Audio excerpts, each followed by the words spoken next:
Alhamdulillah masih diberikan kemudahan di dalam menjalankan kegiatan aktivitas sehingga pada malam hari ini kita bisa ditakdirkan untuk senantiasa melanjutkan daripada keistiqomahan kita mengkaji daripada khazanah keislaman.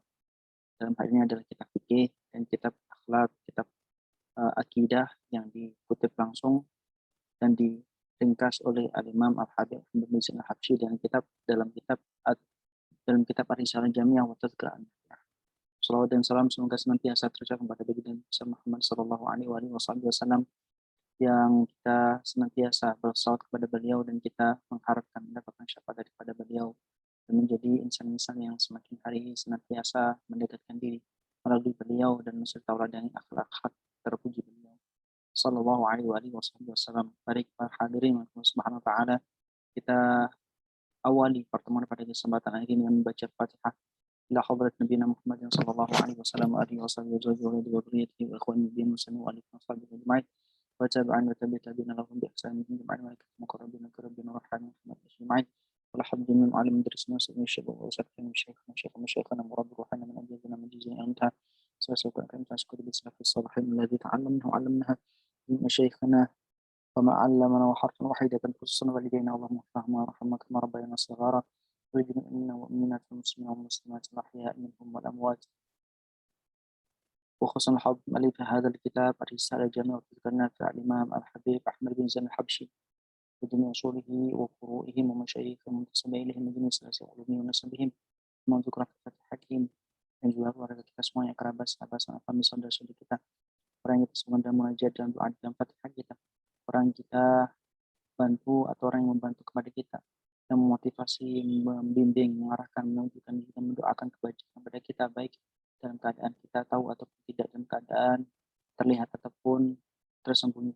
Semoga semuanya dibalas oleh Allah Subhanahu wa Ta'ala dengan berlipat di dunia dan akhirat, dan semoga dirahmati oleh Allah Subhanahu wa Ta'ala yang masih hidup di umur panjang, sehat walafiat, dan ketaatan keberkahan, dimudahkan seurusannya dan telah diakhirkan dengan akhir husnul khatimah, yang sudah wafat semoga diampuni dosa-dosanya, diterima amal tempat di tempat yang terbaik di sisi Allah Subhanahu wa Ta'ala. Kita semuanya dimudahkan oleh Allah Subhanahu wa Ta'ala dan mendapatkan jalan ketuhanan, diberikan kemudahan di dalam masuk tauhid bagi Nabi Muhammad sallallahu alaihi wasallam, dan semoga kita semuanya dimudahkan di dalam ta'lim ilmu yang taat, dan kelak kita ketika saatnya tiba ajal diberikan akhir husnul khatimah wa sa'adah wa syahadah radiyatan mardiyah, dan telah dikumpulkan bersama dengan guru kita, bersama dengan awliya ulama kita salihin yang terbaik di sisi Allah Subhanahu wa Ta'ala.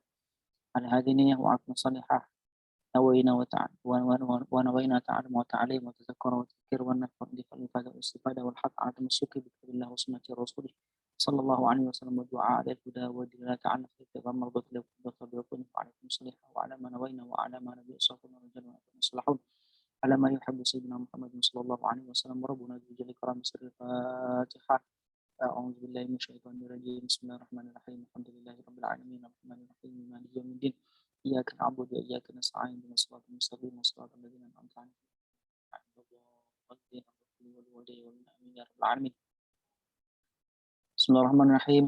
قال المؤلف رحمه الله تعالى ونفعنا به وبعلومه وبأسراره في دارين آمين. سبحانك لا علم لنا إلا ما علمتنا إنك أنت العليم الحكيم وتب علينا يا مولانا إنك أنت التواب الرحيم. رب اشرح لنا صدورنا ويسر لنا أمورنا وعقدة من ألسنتنا يفقه أقوالنا. رب اشرح لي صدري ويسر لي أمري وعقدة من لساني يفقهوا قولي. رضينا بالله ربا وبسيدنا وبمحمد نبيا ورسولا. يا الله يا كريم يا فتح يا عليم افتح قلوبنا فتح العارفين. بسم الله الرحمن الرحيم. اللهم ربنا رزقنا علما ارزقنا من نبيين وحفظ المرسلين وكمل الملائكة المقربين. اللهم سخر لنا الكتب كلها برحمتك يا ارحم الراحمين. اللهم انفعنا بما علمتنا وعلمنا ما ينفعنا وزدنا علما. الحمد لله على كل حال ونعوذ بالله من حال النار. اللهم افتح لنا فتوح العارفين. اللهم افتح لنا حكمتك وانشر علينا رحمتك يا ذا الجلال والإكرام. اللهم فقهنا في الدين وعلمنا التأويل وارزقنا محبة سيد الأنبياء والمرسلين سيدنا مولانا محمد وعلى آله وصحبه أجمعين آمين آمين آمين يا رب العالمين. طيب, ini ada pesan dari Masya Allah. Ini ada chat dari Mas Ibrahim Supriyadi. Masya Allah. Baik, semoga dilancarkan hajatnya, juga diberikan keberkahan, yang juga diberikan keluarga yang sakinah mawaddah warahmah, dan juga dihiasi dengan akhlak-akhlak karimah, dengan ilmu yang munawwarah, dan juga menjadi insan-insan yang kemudian mampu menciptakan generasi yang meneruskan daripada dakwah Rasulullah Sallallahu Alaihi Wasallam. Baik, hadirin teman-teman, sahabat, kawan-kawan, ya Mas dan juga Mbak yang hadir di ruang Zoom ini. Alhamdulillah, meskipun toh dengan peserta yang relatif ini tidak sebanyak biasanya, kita tetap melanjutkan daripada ngaji Arisalah Jamiah wa Tadhkirah Hanafa insyaallah sebagai bentuk istiqomahan kita dan juga sebagai niat baik kita untuk kemudian menjadi orang-orang yang senantiasa belajar kapanpun dan dimanapun. Baik. Di sini disebutkan qala al-Imam Al-Habib Haman bin Zain Al-Habsyi di kitab Arisalah Jami'ah qala arkanul umrati. Kemarin setelah kita menjelaskan dan juga berdiskusi tentang rukun-rukun daripada umrah, rukun-rukun daripada haji, dan juga sudah kita diskusikan tentang salat, bagaimana syarat rukun dan juga bagaimana hal-hal yang membatalkan salat.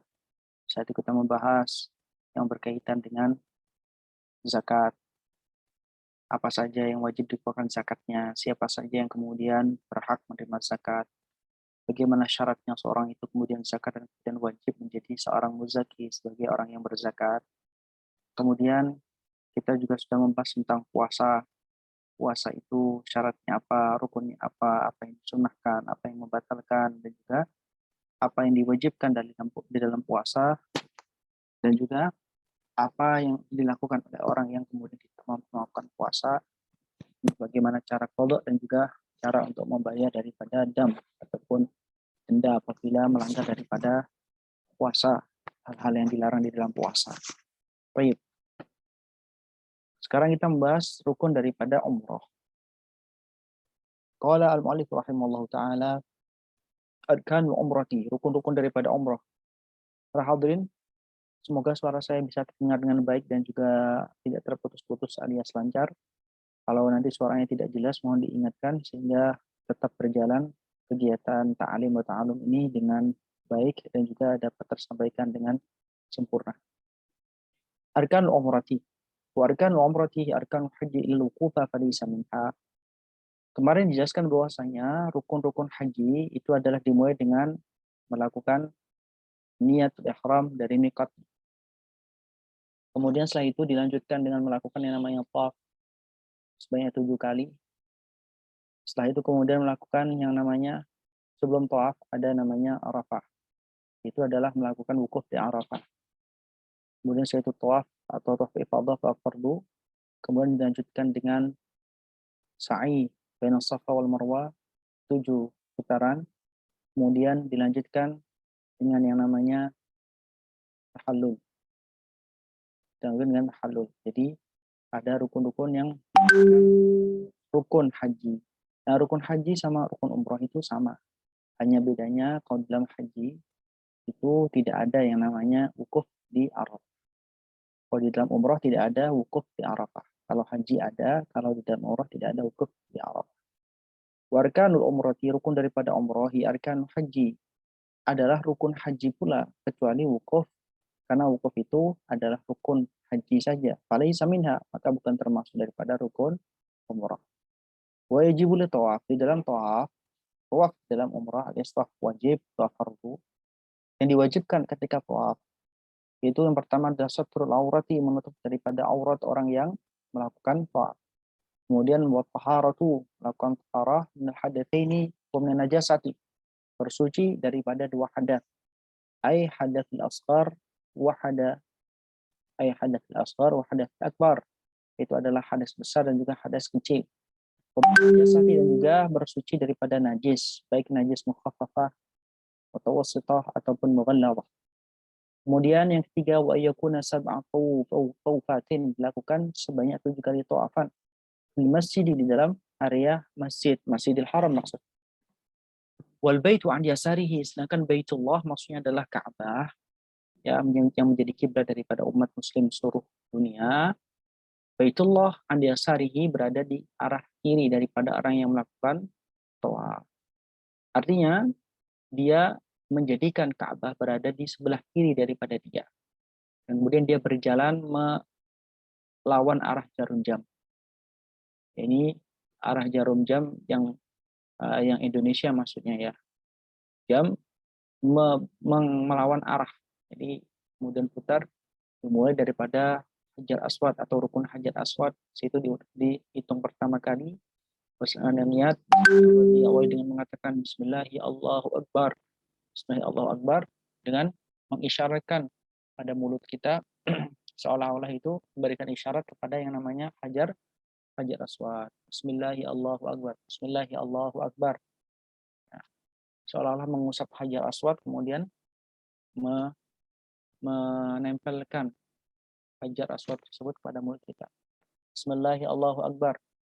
Kemudian selama tujuh kali. Baik. Kemudian dikatakan wahwa kharijun anha. Tawaf ini harus dilakukan di luar daripada Baitullahil Haram, alias dilakukan tidak berada di dalam Ka'bah atau tidak boleh menyentuh Ka'bah. Atau misalkan di Ka'bah itu ada namanya pondasi. Ka'bah yang disebut dengan Syadzarwan atau ada Hijr Ismail. Nah, itu kalau misalkan seorang yang melakukan tawaf itu menyentuh daerah itu, maka dianggap dia tawafnya berada di dalam Ka'bah.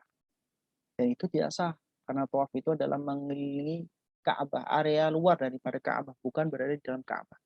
Maka bagi orang yang melakukan tawaf, itu tidak sah tawafnya apabila dia kemudian masuk ke dalam area Hijr Ismail, area yang lengkungan, yang setengah lingkaran. Ya, di situ ada namanya disebut dengan Hijr Ismail. Nah, Hijr Ismail itu dianggap sebagai bagian daripada Ka'bah, bagian dalam Ka'bah. Jika orang yang melakukan tawaf nggak boleh masuk ke situ. Kalau masuk ke situ, tawafnya tidak sah. Artinya tidak sah tawafnya itu tawaf yang dilakukan bersamaan dengan masuk ke dalam bagian daripada Ka'bah. Nah, kalau begitu bagaimana ya? Nanti diulang lagi. Yang tadi tidak sah diulang, ya, dihitung lagi, tidak dihitung dari awal jadi hitungan satu lagi, tapi hanya meneruskan daripada putaran yang tidak sah karena dilakukan di dalam Ka'bah atau di dalam Hijr Ismail tadi. Maka kemudian selanjutnya disebutkan bahwasanya wajib wa yakuna sa'i, dan kemudian wajib di dalam melakukan sa'i. Sa'i itu adalah berlari ataupun berjalan. Berjalan baina Safa wal Marwah, dimulai daripada Safa, hitungan ganjil Safa ke Marwah. Hitungan genap Marwah ke Safa. Sehingga 7 kali putaran nanti berakhir di Marwah. Itu adalah hitungan ke-7.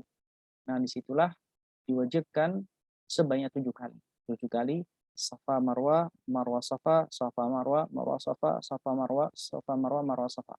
Terus kemudian diakhiri dengan Marwah.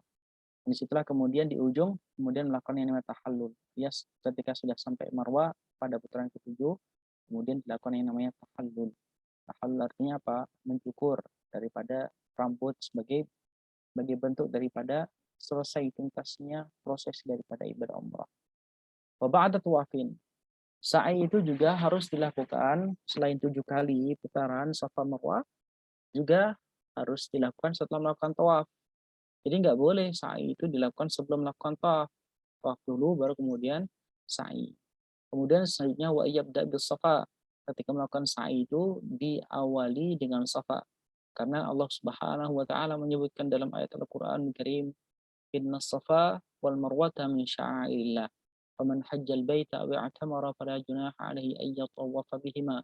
Wa man tatawwa'a khairan fa innallaha syakirun 'alim."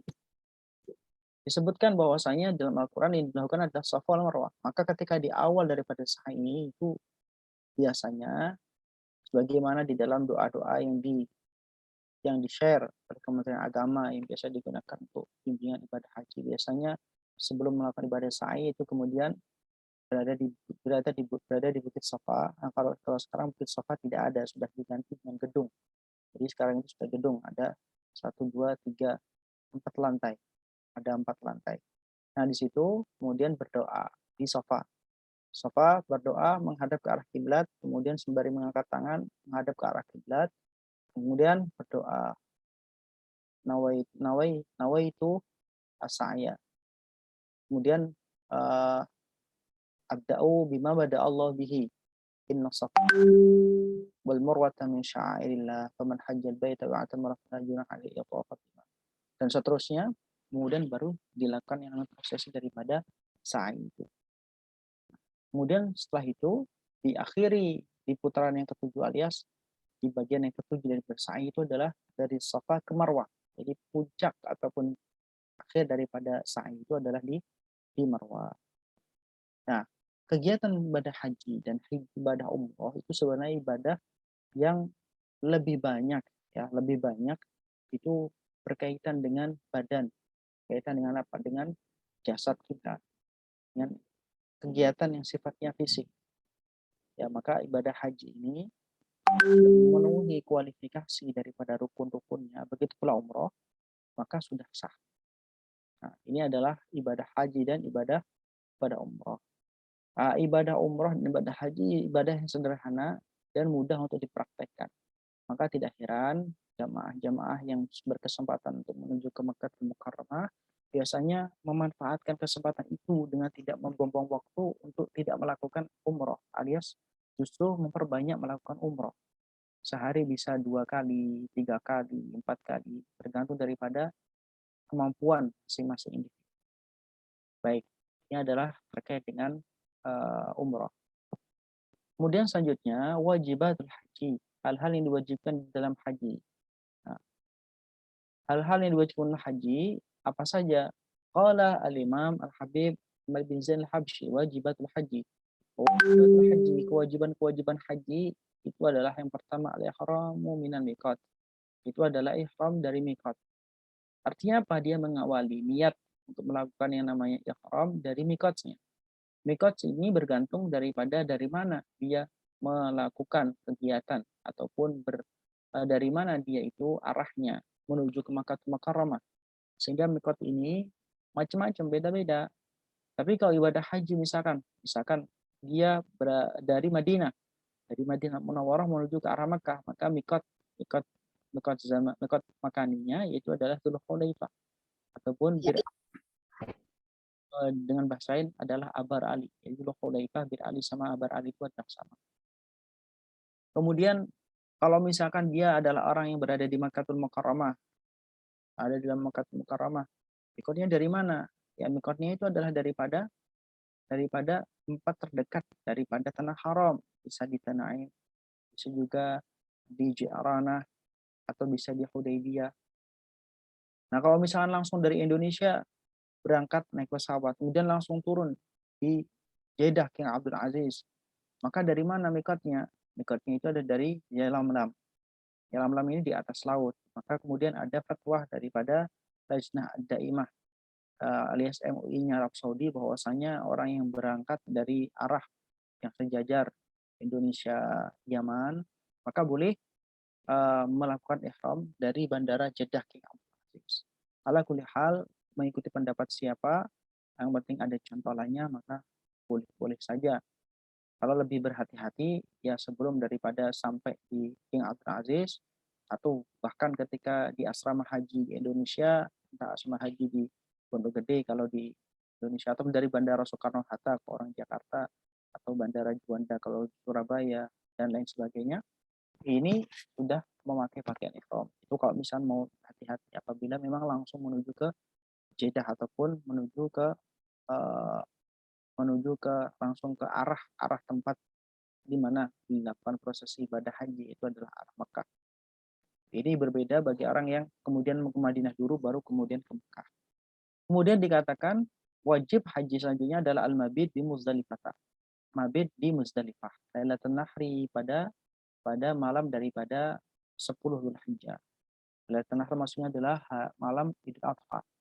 Kemudian wal mabit melakukan mabit layali tasyrik pada malam-malam hari tasyrik. Di Mina. Hari tasyrik ada tanggal 11, 12, 13 daripada bulan Dzulhijjah. Itu mabit di Mina. Kemudian selanjutnya waramyu melempar jamrah. Lempar jamrah ini ada 3 jamrah. Ada jumratul ula, ada jumratul wusta, ada jumratul akabah. Ini adalah jumrah yang perlu untuk dilempar. Wa tawaful wada' dan juga tawaf wada', artinya bahwa tawaf berpamitan. Ketika seorang sudah melakukan proses ibadah haji ataupun bahkan ibadah umroh, ini apabila sudah selesai melakukan kegiatan rukun-rukun dan juga semua hal yang berkaitan dengan syarat kewajiban sudah dilakukan, maka orang tersebut mau pulang kembali ke tanah air, maka wajib melakukan tawaf wada'. Para hadirin, kawan-kawan, sahabat, teman-teman yang melakukan Allah Subhanahu wa taala, kewajiban haji ini adalah sesuatu yang harus dilakukan. Dengan artian apabila tidak dilakukan, maka konsekuensinya dia harus membayar dam. Jadi kan haji itu sah, alias haji itu sah dan dia wajib membayar dam. Ini bedanya dengan rukun. Kalau rukun, dia itu nggak bisa diganti dengan dam. Kalau nggak melakukan rukun, maka tidak sah. Tidak sah dan harus dia mengkodok segera. Harus mengulangi. Gitu. Kalau wajib, dia berdosa dan dia tetap sah hajinya, akan tetapi dia wajib membayar dam. Kemudian dikatakan, qala al-Imam Al-Habib Ahmad bin Zain Al-Habsyi, sunanul haji, sunnah-sunnah daripada haji. Wa amma sunnah-sunnah daripada haji, wal arkani wal wajibat.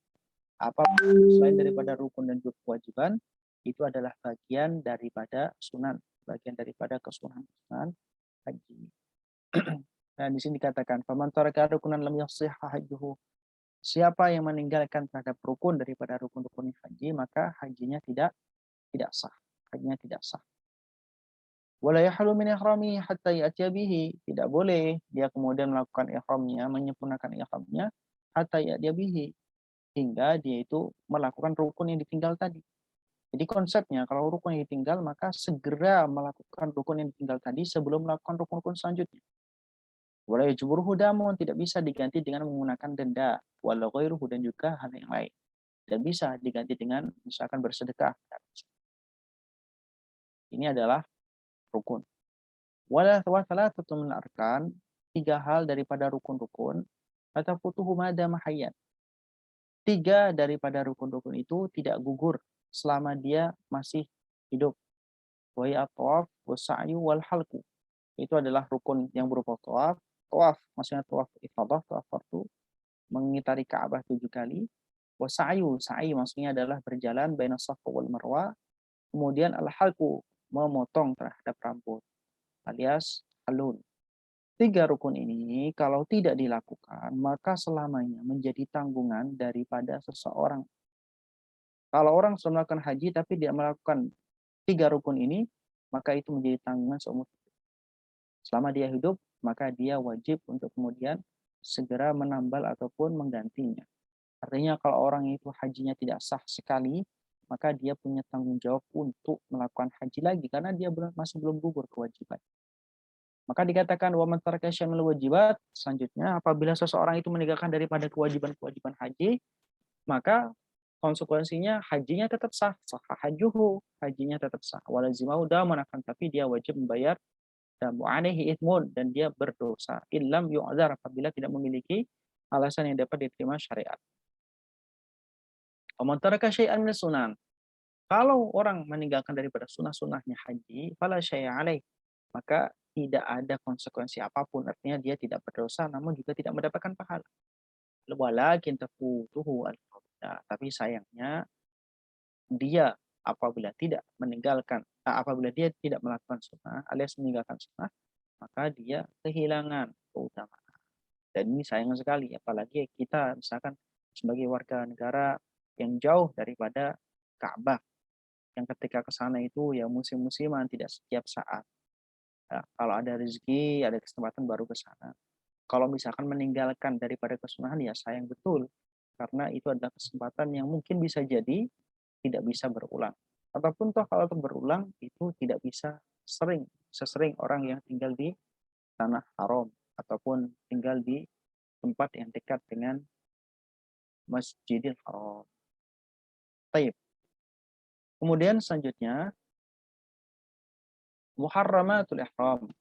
Qala al-Imam Al-Habib Ahmad bin Habsyi, muharramatul ihram, hal yang diharamkan ketika ihram apa saja. Wa yahrumu, yang diharamkan bagi orang yang melakukan ihram alias disebut dengan muhrim.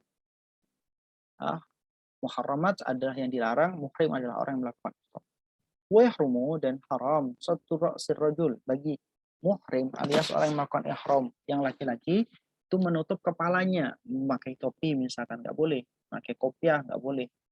Wajhil mar'ah al muhrimaini, dan bagi perempuan yang melakukan ihram maka dia haram menutup yang namanya wajahnya, mukanya. Ya, al muhrimaini yang mana laki-laki dan perempuan ini adalah sama-sama melakukan ibadah, prosesi ibadah haji ataupun ihram. Haji ataupun umrah maksudnya. Ihram haji ataupun ihram umrah. Au ba'dihima, atau menutup, au ba'dihima, atau sebagian dari mereka. Baik. Wa izahatu dhufuri wa sya'ri. Boleh dibaca wa sya'ri. Dan kemudian haram juga itu adalah menghilangkan, memotong, ya, menggunting. Al-dhufur itu adalah kuku. Wa sya'ri, dan juga rambut. Wa dahnu sya'ri ra'si, dan juga memberikan minyak rambut, meminyakin rambut. Wal lihyati, dan juga lihyah, jenggot. Ini menjamil badan termasuk juga tidak diperkenankan alias haram menutup, memberikan parfum atau mengusap wangi-wangian pada seluruh badan. Hal yang diharamkan lagi bagi orang yang melakukan ihram, baik ihram haji atau ihram umroh, wa yahrumu akad nikah, haram untuk melakukan akad nikah. Wal jima'u, dan juga hubungan sama istri. Wa muqaddimatuhu, dan juga pendahuluan daripada hubungan sama istri. Wa itlafu kulli hayawan, termasuk juga membunuh, ya, ataupun memburu setiap hewan barriyin, darat, hewan darat, wahsyiyin, yang liar, kulin, yang halal dimakan, daging. Wal maratu karrajuli fil muharramat, tidak ada bedanya antara laki-laki dan perempuan di dalam masalah keharaman akad nikah, hubungan suami istri, mukaddimahnya hubungan suami istri, berburu ataupun membunuh hayawan darat yang liar yang bisa dimakan atau halal dimakan. Jadi sama. Hanya bedanya laki-laki dan perempuan, bedanya dalam masalah menutup kepala tadi. Perempuan nggak boleh menutup wajah, kalau laki-laki nggak boleh menutup kepala.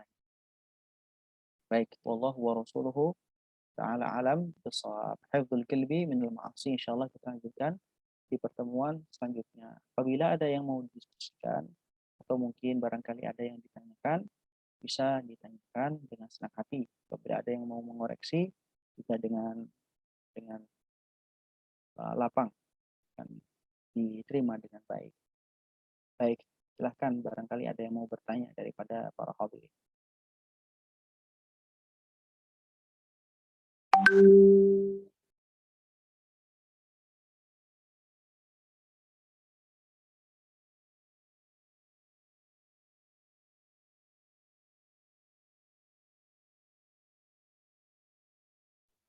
Ini boleh tanya jawab ya Ustaz?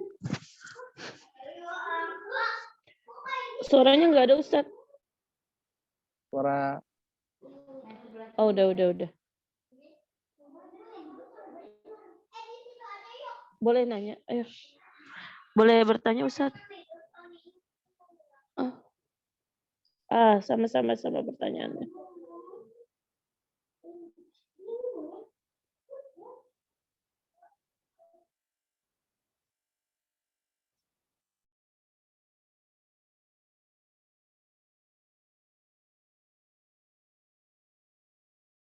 Baik, silakan. Tadi Mbak Rehana mau tanya?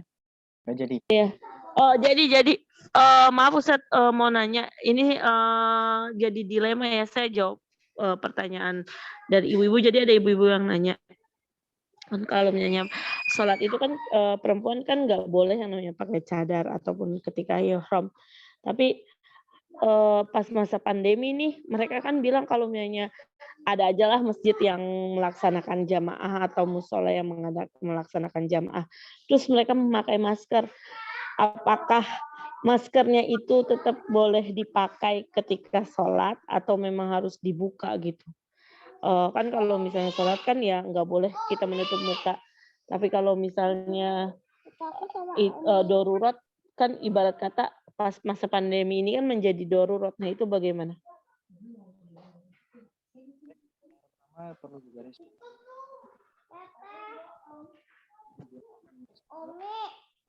Ustaz nggak kedengeran suaranya, maaf.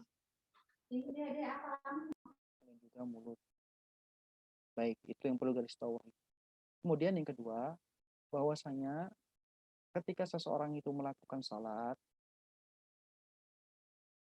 hal yang kemudian dengan hidung biasanya itu adalah ketika sujud. Nah, sujud ini yang diwajibkan di dalam sujud itu adalah menetapkan 7 anggota daripada badan kita ke tanah. Ustadz, maaf suaranya nggak kedengeran masa Ustadz? Iya, suaranya putus-putus. Oke. Belum. Suaranya terlalu kecil.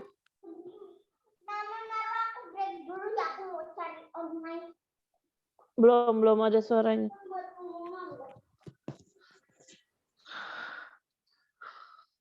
Baik, suara saya terdengar ya? Iya, terdengar. Baik. Pertama, pertanyaan tadi dikatakan bahwasanya seseorang dalam keadaan pandemi, semisal sekarang ini bahkan dianjurkan oleh pemerintah ataupun otoritas yang bersangkutan bahwasanya senantiasa memakai masker. Nah, masker ini yang ditutup adalah bagian depan daripada hidung dan juga mulut. Nah, di dalam sholat, sujud itu adalah rukun yang berinteraksi langsung dengan bagian muka. Sisanya yang lain kan tidak. Kenapa? Karena di dalam sujud itu muka ataupun wajah ini kan diletakkan di tanah. Menempel. Nah, ini menempel. Yang wajib menempel ketika seseorang melakukan sujud itu adalah 7 anggota. 7 anggota itu mana saja? Yaitu yang pertama kening ataupun dahi ataupun batuk, ya. Terus kemudian yang kedua yaitu adalah 2 telapak tangan. Iya. 2 telapak tangan. Itu berarti 2 dan 3. Kemudian 4 dan 5 itu adalah lutut. Oh iya. Lutut. Kemudian 6 dan 7 itu adalah 2 telapak kaki. 2 telapak kaki. Jadi hidung dan mulut ini bukan bagian yang wajib ditempelkan ke bumi ketika seorang melakukan sujud. Jadi apabila seseorang melakukan sholat dan kemudian menggunakan masker, itu tidak masalah. Oke. Tidak masalah. Alias tetap sah sholatnya. Kenapa? Karena 7 anggota yang wajib ditetapkan ke bumi sudah terpenuhi. Nah, adapun menetapkan hidung ke yang namanya bumi, ini adalah sunnah. Jadi kalau misalkan seorang memakai masker dan tetap pakai maskernya ketika sholat, tidak masalah, tidak menjadikan sujudnya tidak sah, tidak menjadikan sholatnya batal. Ini adalah konsekuensi daripada masker. Jadi tidak masalah apabila tetap menggunakan masker. Dan apalagi lebih-lebih kalau misalkan dalam konteks ini adalah orang ataupun pihak yang memiliki otoritas wewenang, dalam hal ini misalkan pemerintah yang sudah memiliki macam-macam dengan pengetahuan yang sudah ada, menganjurkan untuk senantiasa memakai masker, maka kalau kita niatkan sebagai bagian daripada taat li ulil amri, taat kepada pemilik otoritas, maka justru malah mendapatkan pahala. Ya. Ati Allah. Ya ayyuhalladzina amanu ati Allah wa ati ar-rasul wa ulil amri minkum. Fa in tanaza'tum fi syai'in farudduhu ila Allah dan seterusnya. Itu adalah yang bisa saya jawab daripada pertanyaan. Dari pertanyaan Mbak Rehana. Baik. Terus ada pertanyaan lagi? Maka kalau misalnya ihram memakai cadar? Baik. Maksudnya tawaf memakai cadar? Tidak diperkenankan. Kalau misalkan memakai cadar, itu kan yang ditutup itu tidak hanya bagian hidung ataupun mulut. Tidak boleh. Apalagi cadarnya burqa, yaitu adalah menutup seluruh wajah kecuali mata yang biasa kita temukan di daerah Timur Tengah. Ini bagi orang perempuan ini tidak diperkenankan. Kenapa? Karena ketika orang melakukan ihram, maka dia ini tidak boleh menutup bagian mukanya. Laki-laki tadi kan tidak boleh menutup kepala. Apabila dia melakukan hal tersebut, maka konsekuensinya ini melanggar aturan yang diwajibkan di dalam haji, alias melanggar muharramatil ihram, maka dia wajib untuk membayar dam. Ya. Baik. Baik, suara Itu saya terdengar keras ya. Suara kedengaran. Ya, Oh, kedengaran. baik. Terus Itu ada lagi? yang untuk cadar itu misalnya ada orang Indonesia lah ya. Dia memakai cadar tapi kan bukan burgo. Apakah yang cadar atau burgo ini hanya tidak boleh ketika melakukan tawaf ataupun kayak ketika mabit di Mina itu boleh memakainya atau bagaimana? Selama dia masih dalam prosesi sebagai seorang yang ihram, maka dia tidak diperkenankan itu. Ya. Ihram itu kapan? Ya sejak dia meniatkan ihram dari miqat sampai selesai dengan ditutup dengan tahallul. Nah, selama itulah tidak diperkenankan melakukan yang namanya larangan-larangan ihram, di antaranya untuk wajah bagi perempuan. Nah, Oke. Untuk tahallul itu sendiri apakah sama dengan mencabut rambut atau memang harus menggunting? Tahallul itu yang penting itu adalah memotong bagian daripada rambut. Nah, memotong ini bisa dengan dibakar, bisa dengan dipotong pakai gunting, atau bisa dicampur. Nah, ini bagaimanapun caranya itu bagian daripada menghilangkan ataupun memotong daripada rambut. Tapi yang lebih utama yaitu dipotong normal. Bagi perempuan dipendekkan saja, taksir. Bagi laki-laki yang lebih utama adalah al-halqu, digundul. Ini adalah anjuran saja. Yang menjadi rukun adalah tahallul, yang penting menghilangkan bagian daripada rambut. Ya, minimal 3 helai. Itu untuk kemudian sebagai bentuk simbol bahwasanya sudah selesai melakukan prosesi ibadah, baik ihram umroh ataupun ihram haji. Baik. Terus masalah sholat tadi kan ada 7 rukun yang harus menapak ke bumi.